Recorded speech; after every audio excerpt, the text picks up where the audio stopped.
Hello again, today we're in Portimao on the Algarve coast of Portugal, famous for its incredible Roca beach. We've booked an apartment close to the beach and just off the main pedestrian Tomás Cabrera Avenue, so close to where you want to be for a great holiday. This apartment is called Confort 404, yeah, like comfort, but with an N instead of an M, which is a bit weird. So in this video I'll show you around the apartment and tell you what we experienced when we stayed here, and what it all cost of course. For now though, let's head up the stairs to the front door, which is right beside a scooter rental shop. Anyway, this building is called Bellevue Residence and you open the main door with a key fob. When we first arrived, we were met at the front door by the owner who showed us around, which was really nice. But as we know the way already, I'll take you through the lobby area, which was very clean and smart, and the aircon was very effective. I'd say actually a bit cold in here. We're heading to the right through a bit of a corridor left-right to the second elevator, and we're on the third floor. Then it's a very short walk to apartment 404. So let's get inside and I'll show you around. You walk into a nice open plan space with a kitchen and living room plus a big balcony. I'll get onto that in a minute, but for now I'll start with the kitchen area, where we have two cool looking bar stools beside the breakfast bar and above it the air conditioner. Talking of which, I actually think this apartment might have climate control, as there were a lot of these kind of devices in various rooms, but to be honest I never figured them out. Temperature was good though. Anyway, onto the kitchen. It's an all-white design across two sides, all very modern looking. In the central part we have the sink, very clean, and some well-presented hand soap from Zara. I love the tree slice these are on, one of the nice attention to detail extras. You'll see more of that as we go through this video. And there's two more wooden items here. Beside the sink we have a dishwasher, which looked okay inside. Under the sink is the bin with some cleaning products, just two dishwasher tablets. Next to that is a cupboard with some plastic boxes and a toaster. Then next there's a kettle and some other bits and pieces, including some wooden chopping boards. You'll see that there's a lot of kitchen stuff provided, maybe a little too much because it goes on and on. With the back area, more cupboards filled with loads of crockery, plus a colander, but there were some empty cupboards for your stuff though.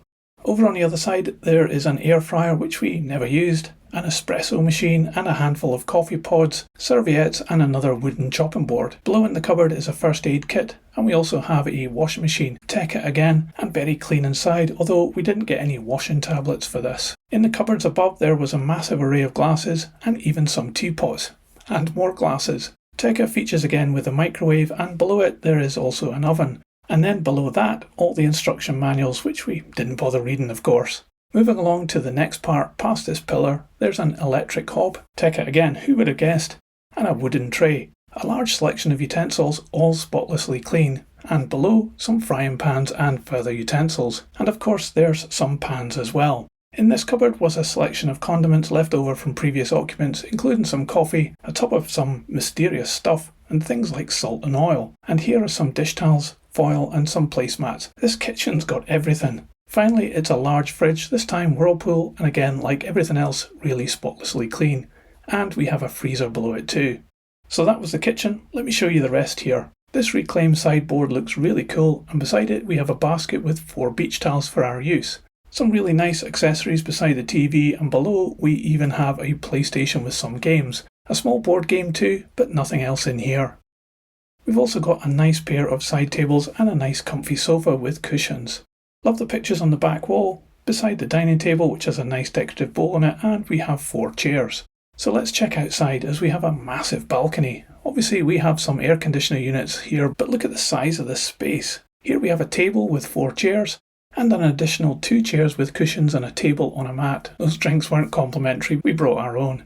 And at the far end, a locked box and 2 sun loungers in the corner there. This balcony really gets the sun in the morning, but I wouldn't say it has the best view, and it's overlooking a busy road. I'll mention that later in the summary. But looking the other way you can see all the way to the port and across the river to Ferragudo. Let's head back inside and I'll show you the bedrooms. We have 2, and the bathrooms, which we also have 2. So walking through again we have some nice decorations on this side table, and straight to the end to turn left to the master bedroom.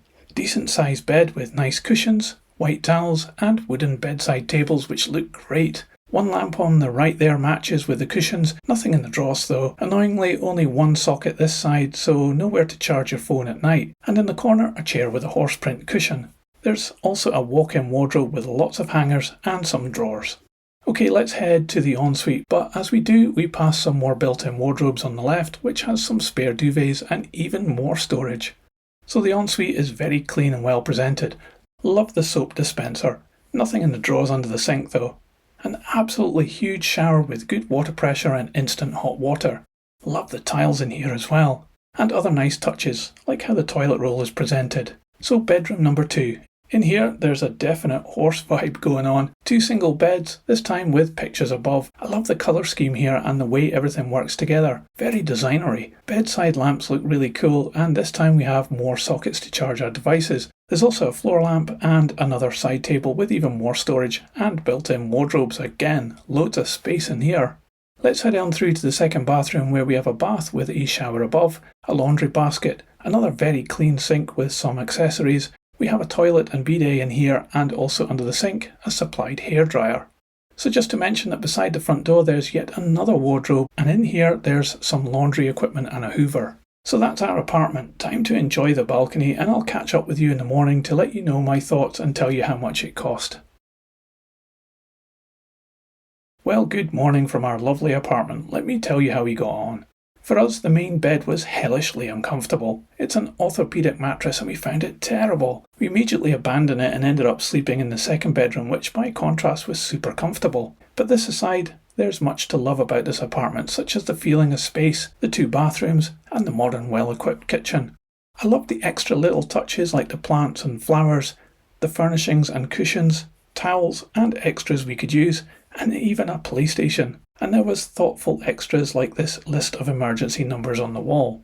The Wi-Fi was a little tricky to get connected with that long password, but once I did, it was very good and stable throughout with fast upload and download speeds. The balcony space is absolutely awesome, but it does suffer from a rather uninspiring view, and the road below can be very noisy, especially with a number of motorbikes passing all the time. Although with the blinds down and the windows shut at night, it wasn't a problem inside as it was well soundproofed. However, you can't argue with the location, being just 1 street away from the beach, and the main bars and restaurants are just round the corner. And overall the place was super clean, and we had a really enjoyable stay, except for that terrible mattress which has got to be changed. So how much did this cost? The Confort with an N 404 apartment in Portimao cost us £145 per night, or around €173. Let me know what you think of the price we paid for this in the comments below. Was it a bargain? And just to mention, I'm not paid to make this video and we didn't get any discounts or perks either. Thanks for watching my apartment review, and I'll catch you on my next video somewhere else in the world. See ya!